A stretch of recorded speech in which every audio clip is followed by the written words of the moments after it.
আসসালামু আলাইকুম ভাইও। আমরা যারা বলছিলাম আওয়ামী লীগ বলতে কোনো কিছু বাংলাদেশে আর নেই, আওয়ামী লীগকে বাংলাদেশ থেকে একদম মুছে ফেলা হয়েছে।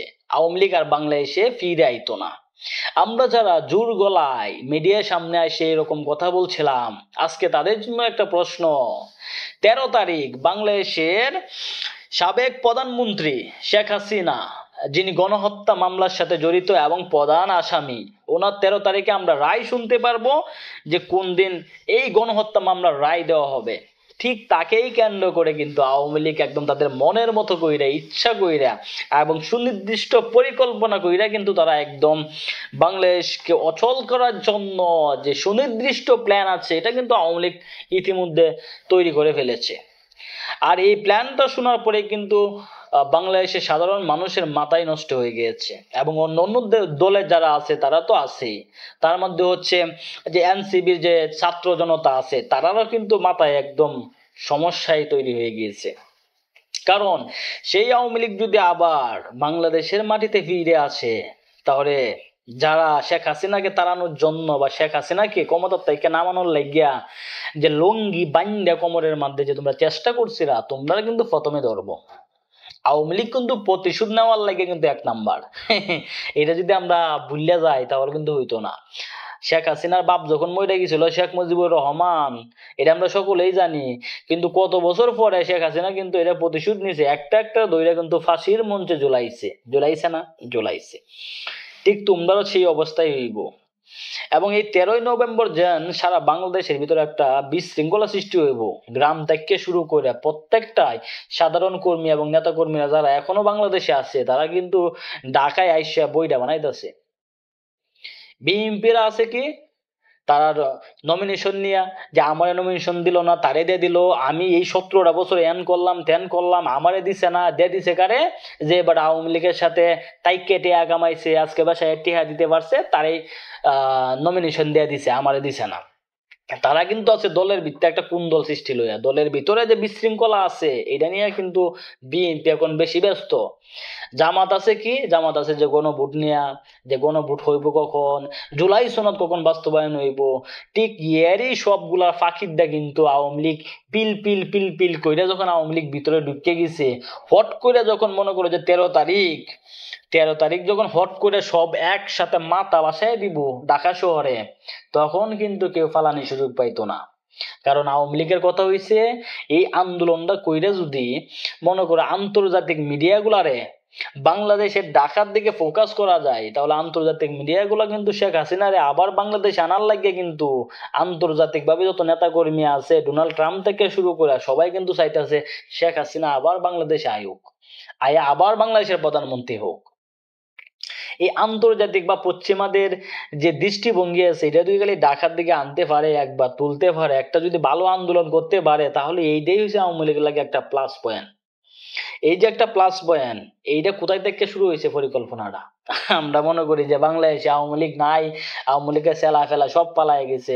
পালায় যাক, আওয়ামী লীগের বন্ধু দেশ আছে ভারত, নয়াদিল্লি। নয়াদিল্লি তাইকেই কিন্তু এই যে পরিকল্পনা, এইগুলা কিন্তু সুন্দরভাবে আওয়ামী লীগ সাজাইতেছে। ওইখানে তাদের অফিস আছে আওয়ামী লীগের, আওয়ামী লীগের অফিস আছে, ওইখান থেকে আওয়ামী লীগের প্রত্যেকটা নেতা কর্মীর মেসেজ পাঠানো হয়।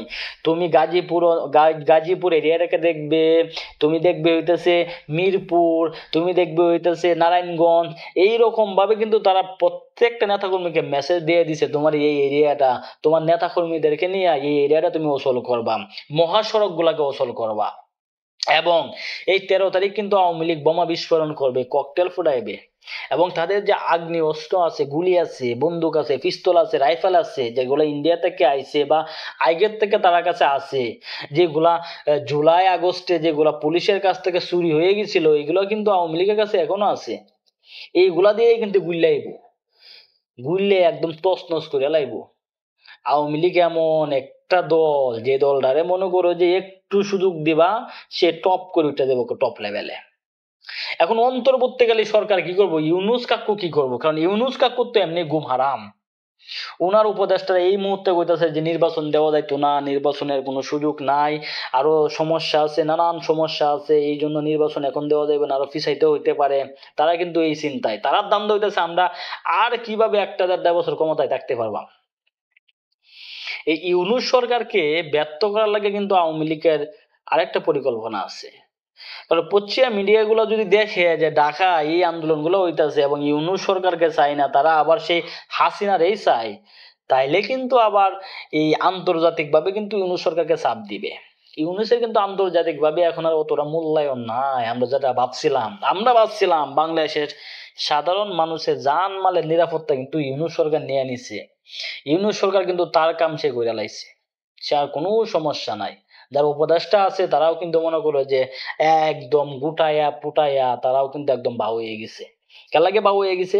কয়েকদিন আগে আমরা শুনছিলাম না, সেভ এক্সিট, যাহা লটে তা কিছু না কিছু ঘটে। তারাও কিন্তু অনেক কামাইছে, না কামাইছে এমনটা না। কারণ বাংলাদেশের রাজনীতিতে যারা আসবে, ক্ষমতায় আসবে, তারা কামাইতো না? বাপ রে বাপ, তারা হাজি সাহেব। এইটা কিন্তু হইতো না, তারাও কামাইছে। সম্মানিত বন্ধুরা, একটা কথা শুনে রাখো, যদি খালি 13ই নভেম্বর থেকে শুরু করে দেয়া। ও, আরেকটা মজার ঘটনা আছে এর মধ্যে।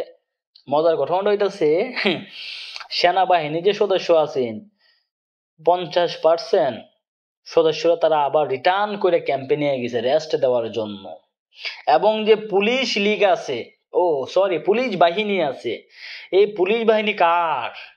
বিএনপির, জামাতের। এই পুলিশ বাহিনী হইতেছে আমার আওয়ামী লীগের। তারা হচ্ছে পুলিশ লীগ নামে পরিচিত।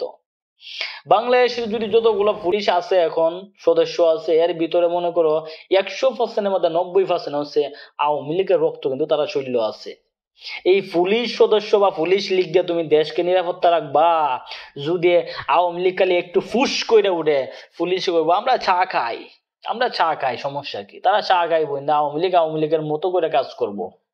কারণ শেখ হাসিনা সরকারের সময় আমরা দেখছি পুলিশের সাথে হেলমেট পইরা টপ টপ গুলি করছে, ইট মারছে, পাথর মারছে, ফুটকির মধ্যে বাইরেছে। এইগুলোকে আমরা দেখছি না? আমরা দেখছি এগুলা। তো সবাই সাবধান হয়ে যাও। আওয়ামী লীগ যে কোনো মুহূর্তে যে কোনো অঘটন ঘটাইতে পারে, তার জন্য সবাইকে সতর্ক থাকতে হইব। আর আওয়ামী লীগ ঘটাইব, আজ না হোক কাল, কাল না হোক পরশু আবার ঘটাইবে। সম্মানিত বন্ধুরা, সবাই ভালো থাকবা। আবার দেখা হইব নতুন কোনো ভিডিওতে, নতুন কোনো টপিক নিয়ে।